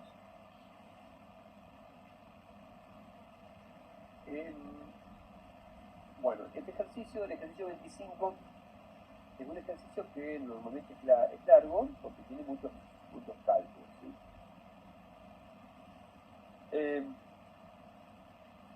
Pero es interesante, siempre lo hacemos, siempre lo pongo para que lo hagan, porque nos sirve de entrenamiento para saber cómo funcionan los cambios de estado y las distintas situaciones cuando se enfría o se calienta una sustancia. ¿Sí? ¿Qué dice? Los calores de fusión del hielo a 0 grados y de vaporización del agua a 100 grados Celsius son 79,7 kilocalorías por kilogramo y 539,6 kilocalorías por kilogramo respectivamente. ¿Sí? Los calores específicos del hielo y del agua líquida y del vapor son 0,48 calorías por gramo grado Celsius, 1 caloría por 0,48 calorías por gramo grado Celsius. ¿Sí? Específico del vapor y el hielo son iguales. ¿Sí? Y la del agua líquida es distinta. 1 caloría para el agua líquida y los calores específicos para el hielo y del vapor son iguales. Pregunta: calcular la cantidad de calor que se desprende en enfriar 2 metros cúbicos de vapor que están a 200 grados Celsius y una presión de la atmósfera y llevarlos a hielo a menos 20 grados Celsius. Y después calcular qué volumen de hielo se forma, sabiendo que la densidad del vapor es 0,4 kilogramos por litro y la del hielo 0,97 gramos por centímetro cúbico. ¿Sí? Bien. ¿Qué necesitamos saber para esto? Tenemos los datos de calores de fusión, calores de ebullición, calores específicos. ¿Sí? ¿Qué necesitamos saber para utilizar esa fórmula para poder determinar la cantidad de calor?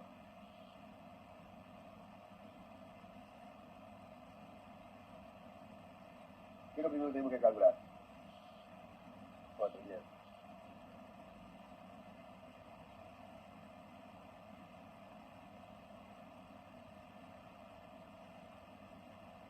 ¿Cuál es el parámetro que me permite decidir ¿Cuánto calor necesito?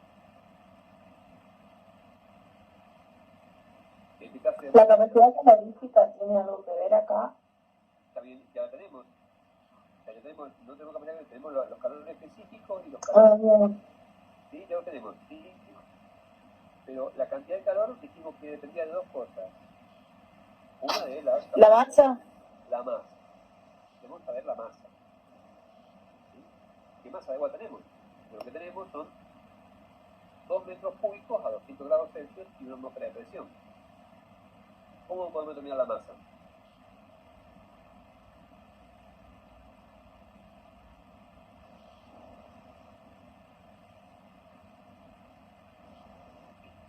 ¿La ley de los gases ideales? Una sería con los gases ideales, ¿sí? La del favor ratón, como dije recién, y como digo, calculo el número de moles, y con ese número de moles calculo la masa sabiendo la masa molecular. Pero es agua.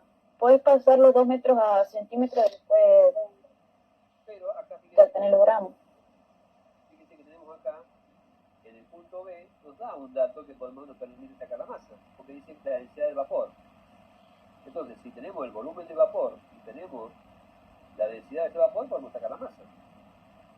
Entonces, podemos usarlo o con la ley de los gases ideales, no tenemos datos como para sacarlo, o sencillamente utilizar la densidad. ¿Sí? Entonces, la masa que es igual a densidad por volumen, tenemos la densidad, tenemos el volumen, los 2 metros cúbicos son 2000 litros, entonces tenemos una masa de 928 gramos. ¿Sí? Bien, entonces ya con esto vamos a determinar cuánta es la cantidad de agua que vamos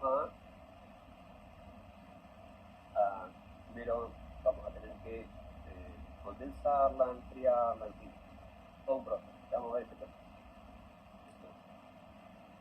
Normalmente hacemos un esquema como este, que decimos, tenemos agua vapor de agua a 200 grados Celsius y lo queremos llevar a hielo a menos 20. ¿Sí? Pero en todo ese trayecto van a pasar cosas. ¿Sí? ¿Qué vamos a tener? El vapor de agua se va a enfriar a medida que transcurre el tiempo. ¿Hasta cuándo? Sí, hasta que llegue a 100 grados. Porque a 100 grados, ¿qué va a pasar?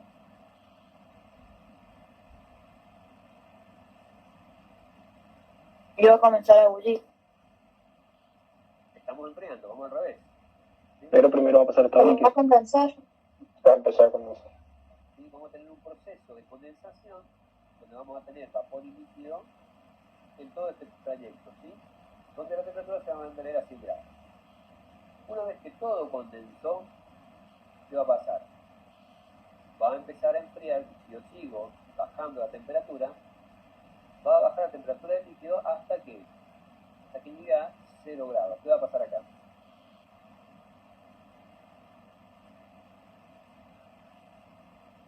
Se va a empezar a solidificar. Va a empezar a solidificar, ¿sí?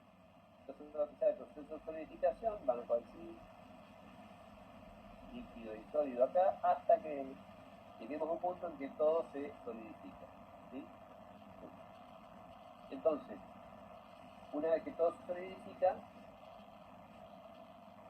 se va a empezar a enfriar hasta llegar a la temperatura que estoy buscando, que son los menos 20 grados. Bien, entonces ¿qué vamos a tener acá? Para enfriar el vapor de 200 a 100 grados, vamos a tener que calcular un calor sensible de ¿qué? De enfriamiento del vapor. Luego, un calor latente, ¿qué va a ser? Calor latente de condensación. Y no hablamos de vaporización, hablamos al revés, decimos calor latente de condensación. ¿Sí? Luego, que tenemos todo condensado, vamos a hablar de un calor sensible de enfriamiento hasta que empieza a solidificarse. Entonces vamos a tener un calor latente de solidificación para congelar el agua. ¿Sí? Una vez que está todo congelado, vamos a tener el calor sensible, en este caso de enfriamiento del sólido, en este caso del hielo. ¿Sí? Bien. ¿Se entienden todos los calores que tenemos que calcular? llevar ese vapor que está a 200 grados, llevarlo a menos 20, tenemos que calcular todos esos calores. ¿Sí? ¿Me entienden? Sí, profe. Bien, ¿estamos? ¿Me siguen? Bien, entonces dijimos que la cantidad de masa que necesitamos es 928 gramos. ¿Sí? Bien, entonces, ¿qué vamos a tener que usar? Fórmulas alternativas, de calor latente, calor sensible, calor latente, hasta llegar a sumar toda la cantidad de calor que necesito para ese proceso. Yo lo tengo representado en una sola vez. Entonces, ¿qué decimos? Que el calor 1 es masa por calor específico por la variación de temperatura. Lo específico del vapor por la variación de temperatura. Y acá me detengo un poquito. Fíjense, ¿qué tenemos? Temperatura final menos temperatura inicial. ¿Cuánto me da esto? 100 menos 200, ¿cuánto me da? Menos 100, pero se toma el valor absoluto, ¿no? Menos 100. Pero tomo el valor absoluto. Porque tomo la variación de temperatura. Y lo tomo en valor absoluto. ¿Por qué? Porque si no acá me daría un calor negativo. Que es lógico pensarlo porque el cuerpo está eliminando calor. Pero si lo pienso con esa lógica de que el cuerpo está eliminando calor, y acá lo pongo un valor negativo, también tendría que poner valores negativos en los calores sensibles, en los calores latentes. ¿Sí? Pero para no complicarnos la vida, ¿qué decimos? Lo ponemos en valor absoluto. Total es una variación. El valor numérico me va a dar igual. Entonces lo pongo en valores absolutos. ¿Sí? Entonces, el primer calor sensible tiene una variación de 100 grados. Entonces me da una cierta cantidad de calor para enfriar el vapor, ¿sí? De 200 grados. Cuando se está produciendo la condensación, ¿qué tengo? Calor latente de condensación por la masa me va a dar cuánto calor necesito para condensar. Luego, una vez que tengo el líquido, lo voy a enfriar. Y acá lo mismo, el rango de temperatura es 0 menos 100. Pero lo pongo en valor absoluto, por lo tanto voy a poner un valor positivo de cantidad de calor. Luego el hielo lo voy a congelar, para eso el calor latente de congelamiento del hielo, me va a dar una cierta cantidad de calor. Calor sensible para enfriar el hielo desde los 0 a menos 20, pero también me da negativo, pero como está en valor absoluto, me queda el valor positivo. Entonces de esa manera puedo sumar todos los calores. ¿Sí? Entonces, ¿qué digo? ¿Cuál es la respuesta que tengo? Usted me está preguntando. Entonces, ¿cuánto calor se desprendió? ¿Sí? Tenemos que tener claro que en este caso lo que estamos haciendo es un desprendimiento de calor, el sistema está desprendiendo calor. ¿Sí? Esta cantidad de calor la está liberando el cuerpo. ¿Sí? Entonces digo que un calor total que se desprende para llevar vapor, o el metro cúbico de vapor, que está a 200 grados Celsius, hasta hielo a menos 20 grados, son las 720.968 calorías, o 720 kilocalorías, o 3.016 kilojoules, en cualquiera forma que lo haga. Para que tengan cuidado. ¿Sí? La cantidad de calor que se desprende al enfriar 2 metros cúbicos de vapor de agua que están a 200 grados Celsius, para llevarlos a menos 20 grados Celsius en hielo, es 3.016 kilojoules o cualquiera de las otras unidades. ¿Sí? ¿Se entendió lo que hicimos? ¿Se entienden?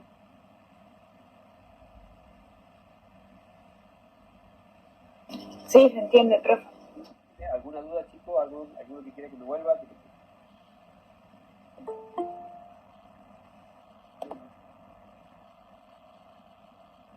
¿Estamos? Sí, profe. ¿Sí? ¿Se entiende? Bien. ¿Estamos? Profe, duda. Entonces podríamos haberlo sacado con la masa, perdón. Podríamos haberlo sacado con la fórmula de la densidad o con la fórmula del gas ideal, no hay problema. Sí, con cualquier manera. Sí. Bien. Entonces, y no llegué hasta el final y leí hasta el punto A, ¿sí? Y no me di cuenta que estaba el dato de la densidad, puedo sacarlo con la fórmula de gases, ¿sí? Ahora, si leí el problema completo y vi que tengo acá el dato de densidad, bueno, lo saco con densidad, ¿sí? ¿Está? Es más rápido sacarlo con la densidad que usar la fórmula de gases, pero bueno, lo mismo, ¿sí?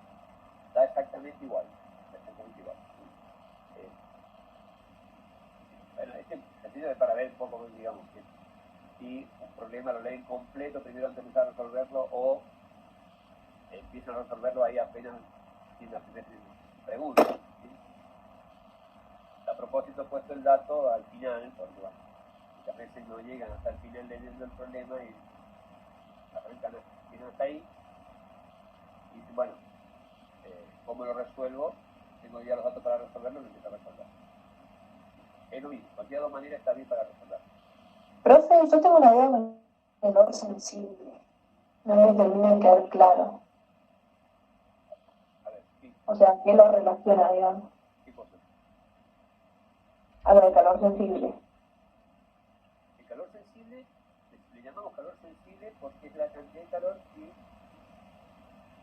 necesito para cambiar la temperatura de una masa de un cuerpo, ¿sí? Y cada cuerpo es sensible a ese calor y reacciona a ese calor de acuerdo a una propiedad propia, una característica propia que es el calor específico. ¿Sí? Porque la materia es sensible a los cambios térmicos, ¿sí? Por la variación de energía térmica de calor. ¿Entiendes? Por eso llamamos calor sensible. Que por la materia en general para cambiar de temperatura por la presencia de calor. Y distinto es el calor latente porque es una energía distinta, o sea, la cantidad de calor es la misma, el calor es el mismo, unidades de calor, pero el uso que le da a la materia en ese momento es distinto, ¿sí? La cantidad de calor que necesito del cambio de estado, o justamente para el cambio de estado, para movilizar las partículas o las partículas, ¿sí? Movimiento interno que se produce dentro de la materia. Por sensible, ¿qué sucede? Ahí lo he dicho recién. Si yo caliento un cuerpo, ¿qué le pasa a ese cuerpo?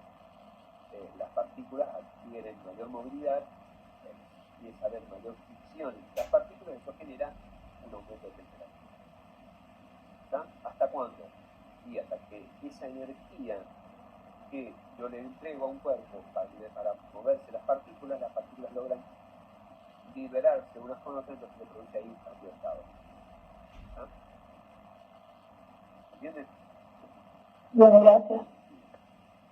Bien, este problema tiene un punto B, vamos al punto B, que dice que el volumen de hielo que se forma, sabiendo la densidad, bueno, el vapor es esa, y la de hielo es 0,917 gramos por litro cubo. ¿A qué llegamos acá? ¿Qué tenemos? La masa, que habíamos calculado, que tenemos de sustancia, y la densidad del hielo. Entonces, la masa, ¿qué va a ser? Densidad por volumen. ¿Qué tenemos? La penetración.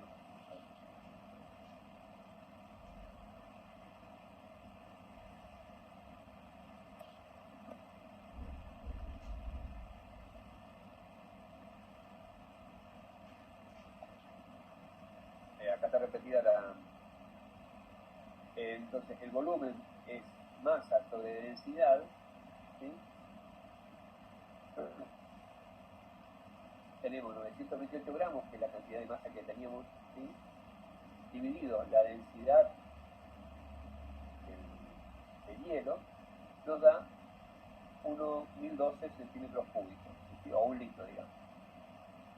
¿Sí? Fíjense, de 2000 litros de vapor, ahora tenemos 1 litro de hielo. Fíjense los cambios de volúmenes, ¿sí? Que se producen por pasar de distintos estados. cantidad de volumen que ocupan a una atmósfera, ¿sí? Esta masa de vapor a 100 grados Celsius, y el volumen que ocupa esa misma masa de sustancia en Estados Unidos.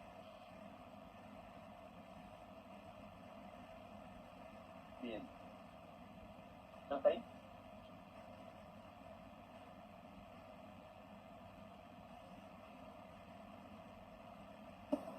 Sí, profe. Sí, profe. Ahí pasamos al 27. En la guía aparece el 25, nos salta directamente el 27. El 27 es este que vamos a resolver. Y hay un error en la guía que no lo hemos corregido. Y no está el 26, ¿no? Está el ejercicio 26. El 25 pasa al 27. ¿Qué dice el ejercicio 27? El calor latente de vaporización del amoníaco es 302 calorías por gramo. ¿Sí? Calcular la cantidad de amoníaco que debe evaporarse para congelar 1 kilogramo de agua cuya temperatura es 20 grados Celsius. A ver, ¿qué sucede? Esto es lo que sucede normalmente en un ciclo frigorífico, lo que sucede en la heladera. ¿Sí? Vamos a pasar a la siguiente. Este es el ciclo de refrigeración. ¿Lo habían visto antes? Alguno puede que sí. Esto es lo que sucede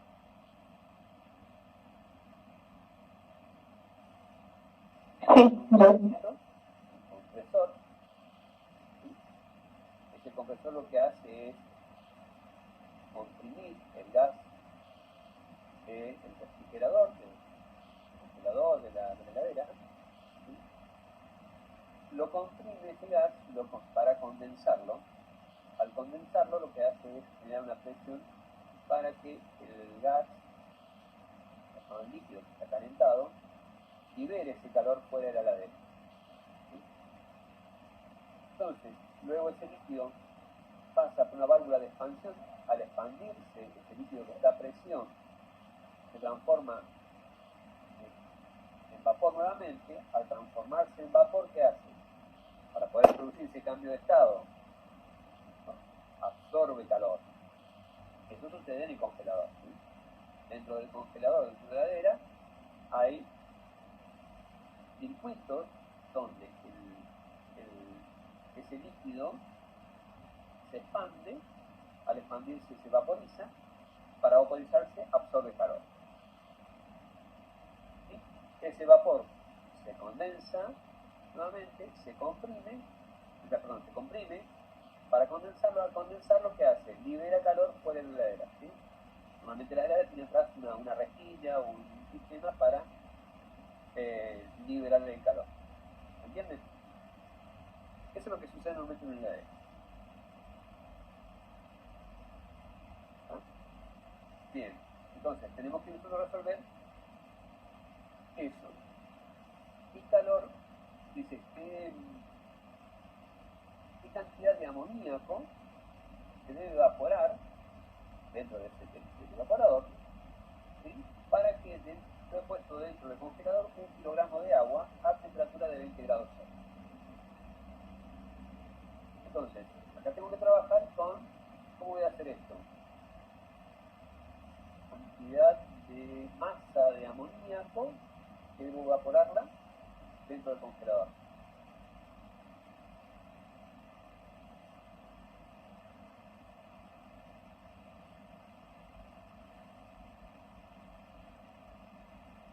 ¿Cómo hicimos en podemos hacerlo? ¿Puedes repetir la pregunta? Bien. ¿Qué tenemos acá? Me pregunta, ¿qué cantidad de amoníaco se va a vaporizar en el circuito? ¿Sí? Para poder congelar agua que está a 20 grados Celsius. Entonces el agua que voy a tener que hacer, enfriarla y congelarla. ¿Sí? Tengo que llevar el agua de 20 a 0 y congelarla. Para eso necesito, se va a evaporar amoníaco en el circuito. ¿Sí? Entonces, ¿cómo hago para saber cuánto amoníaco se va a vaporizar en el circuito para yo lograr eso en el agua? Limpiar y congelar el agua. Y tienes que sacar la cantidad de calor que necesita, la cantidad de energía que necesita el agua. Puede ser. Sacar la cantidad de energía que necesita el agua para poder producir ese enfriamiento y congelar. ¿Sí? Entonces, lo que voy a hacer es, digo, para llevar de 20 a 0 grados, necesito 2.000 gramos de agua y necesito 20.000 calorías. Para congelar el agua, 1.000 gramos de agua, necesito 79.700 calorías. La suma de los dos me da 99.700 calorías. Estas son las calorías que necesito eliminar del agua para poder congelarla si está a 20 grados. ¿Sí? Llevarla de 20 a 0 y congelar. ¿Sí? Estas calorías, ¿quién se las tiene que llevar? Se las tiene que llevar el amoníaco vaporizándose. ¿Sí? O sea, en un cambio de estado. Por lo tanto, ¿cómo voy a calcular qué masa de vapor se va a producir de amoníaco para llevarse esta cantidad de calor? Y bueno, esa masa va a ser la cantidad de calor dividido el calor de vaporización del amoníaco. ¿Sí? O sea que voy a necesitar 330 gramos de amoníaco para que se vaporicen 330 gramos para que se lleven esa cantidad de calor de la heladera que me permite enfriar y congelar 1 kilogramo de agua. ¿Entiendes? ¿Se entendió? Sí, sí. ¿Sí? Bien. Este ejercicio por ahí es un poco más complejo porque hay que ver la situación, digamos, para relacionarlo, dos cosas distintas, dos lugares distintos donde no están en contacto las dos sustancias, pero sí se transmite el calor de uno a otro. ¿Sí? Es lo que es importante que sucede en la heladera. Profe, A ver, acá me preguntan el 79,7. Sí. Este dato no lo tenía en el problema. pero está en el anterior, ¿o no? Este es el problema anterior. Sí, ahí me preguntan eso. Claro, no, este dato no estaba en el problema anterior. Eso le quería preguntar, profe. En el parcial, nosotros necesitamos saber estos datos, por ejemplo, del agua, que es algo, que el agua, bueno, es básico. ¿Necesitamos saberlos o no? O sea, que es general. Hay datos que se asumen como ya, digamos, que ustedes lo conocen, lo saben, que no se colocan porque son datos implícitos dentro del, por ejemplo, el calor, el punto de ebullición del agua, el punto de fusión del agua. El calor específico, por ahí, bueno, lo cerramos, pero también el calor específico del agua también sabemos seguro. El resto de los datos sí los tienen. Vamos. ¿Sí? Bueno, son datos que están en tablas. ¿Sí? Ahora lo está planteando para el parcial. ¿Sí? En una situación de parcial, bueno, los datos esos están porque ustedes no están, no van a ir a buscar un lado, o sea, se les puede demorar mucho si van a buscar una tabla para buscar esos datos. Pero normalmente, si yo estoy trabajando, cambiemos de situación, no están en situación de parcial. ¿Sí? Están en situación de resolver una situación problema, sin saber el circuito, les han pedido algo, resuelva el circuito de una heladera o de un sistema de refrigeración. ¿Qué voy a hacer para conseguir estos datos? Y me voy a ir a las tablas. Las tablas están publicadas en internet o están en el manual de ingeniero químico, en Perry, y hay distintos lugares donde yo puedo recurrir a los datos de esta situación. ¿Sí? Entonces, tengo una situación, problema para resolver, yo necesito estos datos, calor de vaporización, calor agente específico. Recurro a las tablas a buscar estos datos. Están.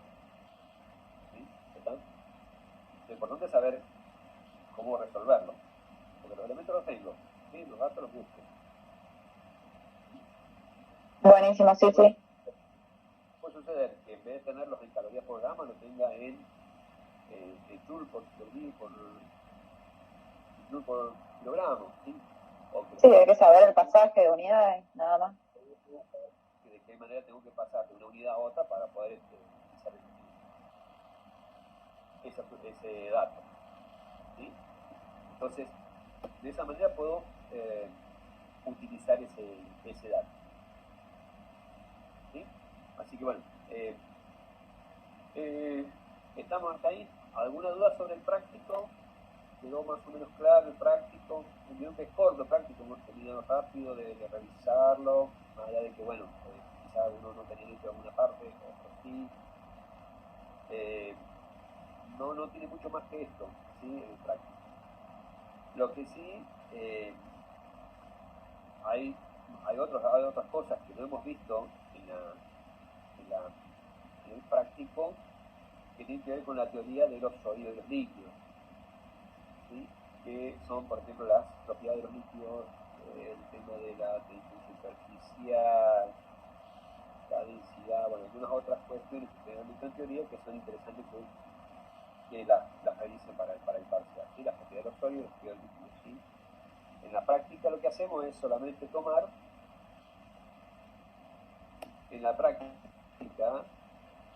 para poder ejercitar algunas cuestiones, ¿sí? Como revisamos al principio, algunas cuestiones relacionadas con la teoría, con algunas cuestiones de múltiple opción, pero después nos dedicamos a resolver algunas cuestiones más simplificadas, ¿sí? Ahora, pero bueno, para el parcial revisen toda la teoría que han visto con el profesor, ¿sí? El parcial va a ser todo de múltiple opción. Esto ya lo sabían.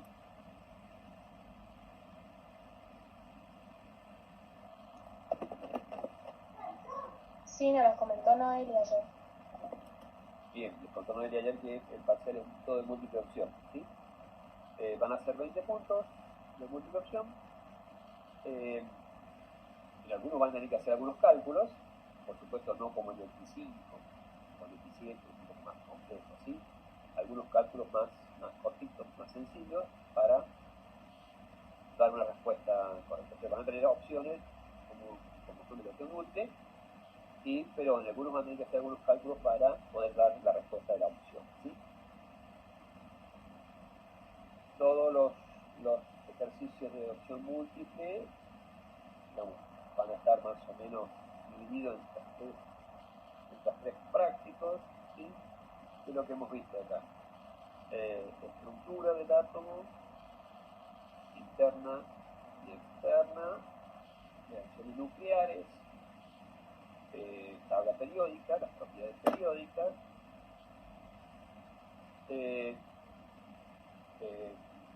uniones químicas, uniones intermoleculares, propiedades sólidas, propiedades líquidas.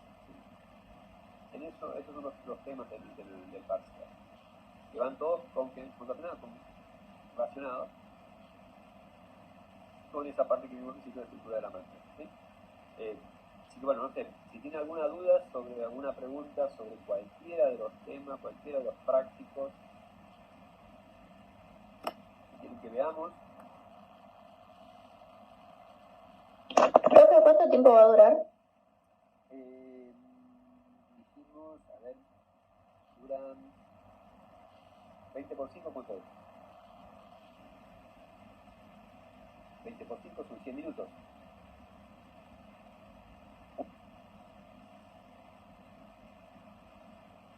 A ver, ¿por qué una hora 40? Porque son 5 minutos le damos 5 minutos por opción, ¿sí? En algunas opciones demoran un poquito más, otras demoran menos, entonces más o menos el promedio que hay para resolver cada una de las opciones son 5 minutos.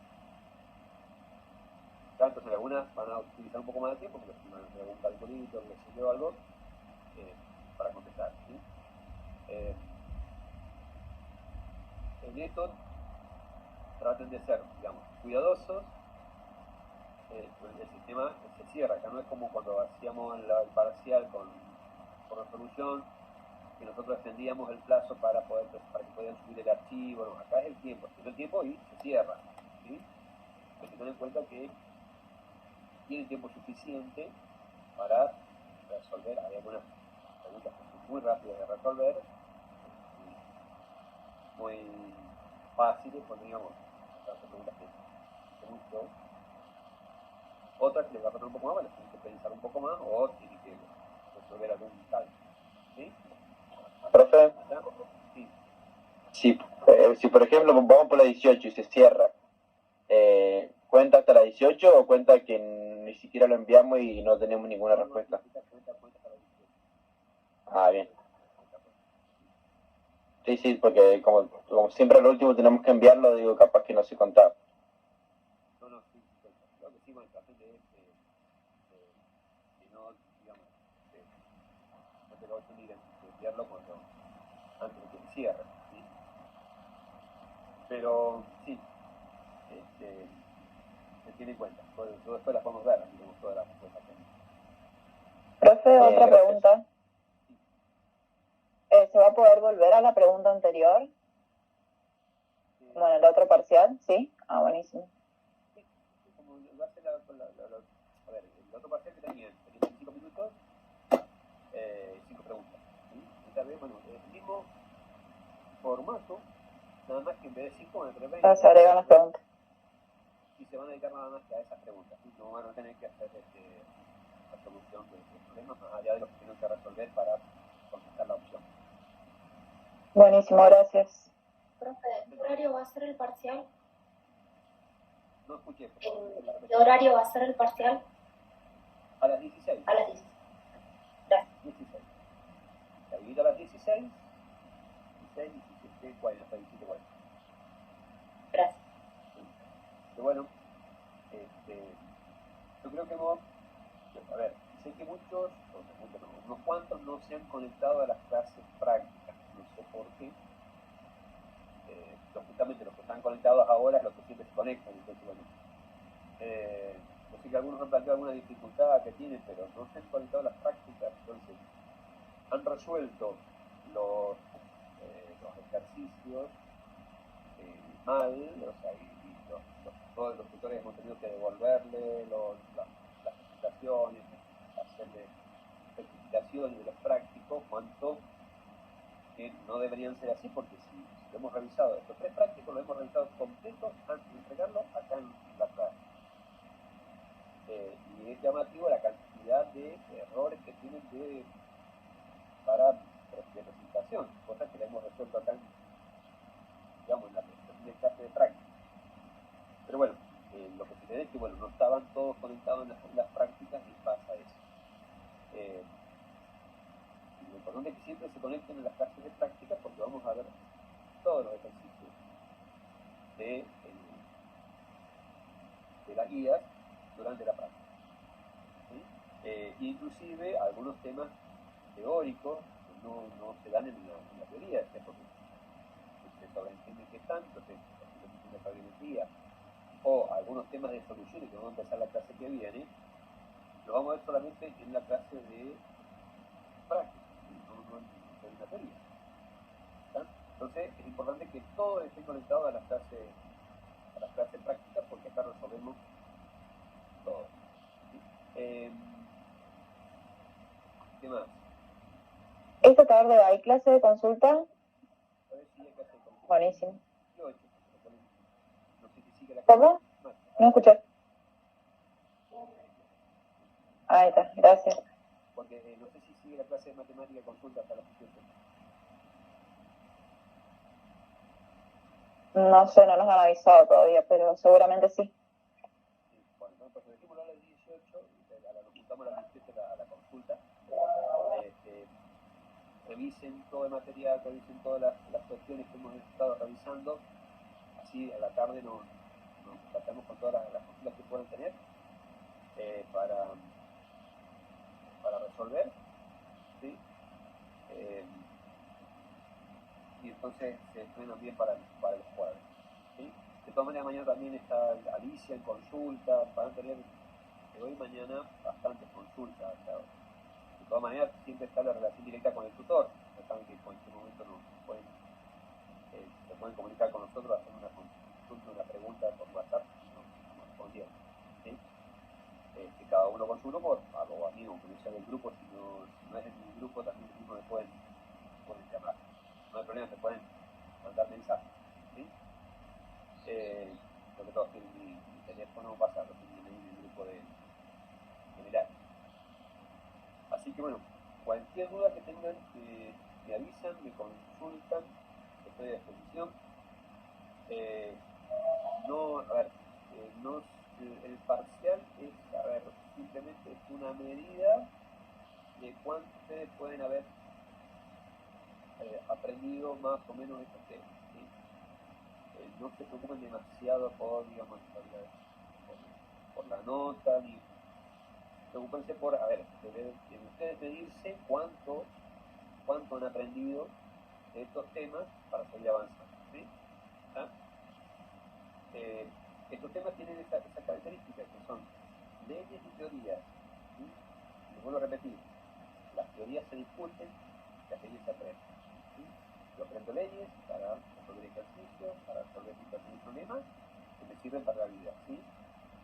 Las teorías son teorías que me sirven para justificar algunas cuestiones y que las puedo discutir. ¿Sí? Más o menos las puedo discutir, pero que es lo que tengo. Es lo que tengo para justificar algunas reacciones, para justificar cómo funciona la materia, para justificar cómo funciona el universo. ¿Sí? Son esas teorías. Que son refutables, sí son refutables, pero bueno, es lo que tengo hoy para interpretar el universo, para interpretar lo que sucede en mi entorno. ¿Sí? Y con las leyes utilizo para resolver las cuestiones cotidianas, para resolver los ejercicios. ¿Sí? ¿Se entiende? ¿Sí? Bien, ¿alguna duda, pregunta, chicos? Profe, las clases con usted de práctica son todos los martes a la misma hora, ¿no? Todos los martes, 8. todos los martes a las 8. Bien, gracias. Un horario fijo después. Esto es como si tuviéramos normalmente, en situación normal que no sea pandemia, de presencialidad, los martes, todo el martes es clase de práctica. Nada más que en la presencialidad, ¿qué hacemos? Dividimos en grupos y estamos. Un grupo arrancamos a las 7 de la mañana, otro grupo a las 10 de la mañana, otro grupo a las 3 de la tarde, otro grupo a las 6 de la tarde. ¿Sí? Ahora, como estamos en situación de conectarnos, de conectividad, nos juntamos todos al mismo horario, ¿sí? Hacemos un solo grupo porque es una sola clase, ¿sí? Hacemos la misma clase. Si no, no se hace 4 horarios. ¿Sí? En tiempos normales, ustedes están resolviendo ejercicios, están en tantas horas, con explicaciones, resolviendo ejercicios, cambiando. ¿Sí? La situación de esta forma de docencia nos hace que también cambie un poco el sistema. Entonces, nos juntamos una sola vez al día, el martes, digamos, para todos. ¿Sí? Entonces resolvemos todo el práctico y sacamos todas las dudas del práctico en una sola clase. ¿Sí? Y agregamos las clases de consulta para los casos particulares. ¿Sí? Las cuestiones particulares.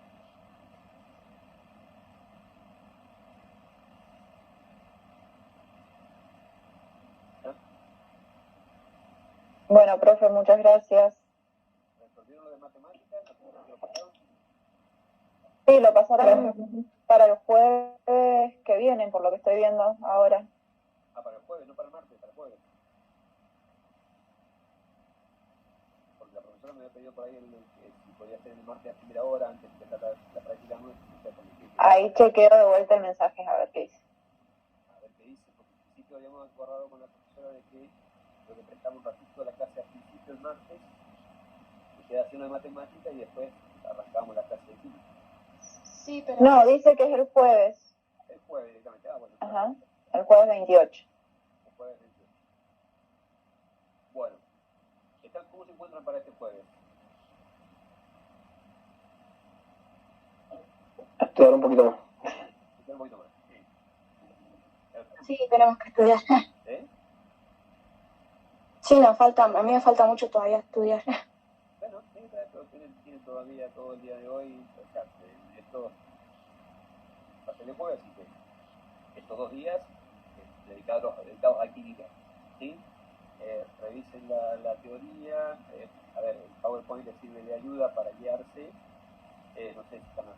apuntes, como están haciendo, pero el PowerPoint está publicado, lo que pueden haber tomado de teoría y el libro, bueno, vayan a seguirse escritas, apuntes, digamos, para ir repasando. Pero bueno, no es demasiado largo, digamos. Tiene muchos elementos, y bueno, una vez que hago yo un repaso, ya se hace mejor. Cualquier duda que tengan, me avisan, lo vemos a la tarde en la clase. ¿Sí? Pero hagan un recordatorio, un repaso de temas, y yo seguía con las filminas del PowerPoint y eso, del libro. No hay mucho más. ¿Sí? Por ahí vean de nuevo los videos, hay videos que por ahí un video de un tutorial por ahí nos saca algunos más rápido, alguna duda. ¿Sí? Por ahí tienen unos videos que uno, digamos, poco ratito, alguna situación que por ahí empezar a buscar un video un poco más tedioso. Háganse de todas las herramientas que existen ahí, hay muchos elementos para poder trabajar y aprender los puntos. ¿Sí? Bueno, profe, muchas gracias. No, Técnicos, ¿terminaron la unidad? ¿Cómo llegaron? ¿Dónde llegaron? no, todavía no la terminamos. Quedan un poquito, una cosita. Bien. Sí, dijo que faltaban como pocas filminas ya. Sí, ya creo que están las últimas, sí. Si no es significativo lo que queda para y ya entonces esta semana va a empezar con la utilidad que es soluciones. Y bueno, ahí tenemos que, en el práctico siguiente nos vamos a demorar bastante, ¿sí?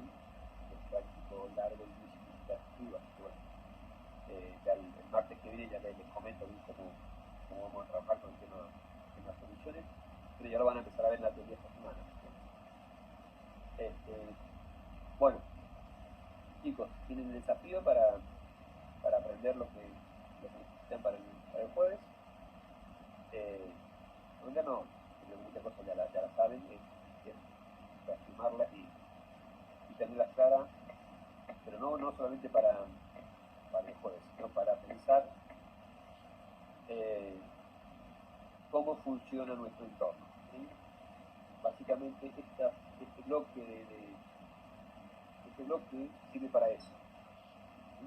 Para saber cómo funciona nuestro entorno, cómo funciona nuestra vida en función de cómo funciona la materia, de acuerdo a cómo está estructurada.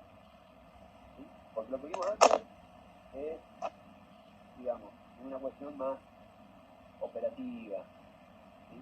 Y lo que vamos a ver después también sigue siendo operativa, soluciones, motivos, pero este bloque es lo que nos permite saber cómo funcionan las cosas, cómo están funcionando en nuestro entorno, de acuerdo a cómo funciona la materia. Bueno. Profe, ¿cómo regularizas química? Aprobando los parciales. Con la aprobación de los parciales y la presentación de los trabajos prácticos, ¿sí? Más o menos tienen los trabajos prácticos al día, si tienen que retocan, los retocan y los vuelven a presentar. Pero se regulariza con la carpeta y la aprobación de los parciales. Eso en tiempos normales y en tiempos de pandemia, lo mismo, ¿sí? Tienen todas las opciones, recuerden que tienen parcial, tienen el recuperatorio, y si les queda algún parcial sin aprobar, tienen la opción de global. ¿Sí? El global, de acuerdo a, o lo rinden completo o rinden una partecita de acuerdo a cuántos objetos hayan sacado en las otras parciales. Pero esa es la forma de regularizar. ¿Sí? Todos los parciales, pero con todas las opciones que tienen.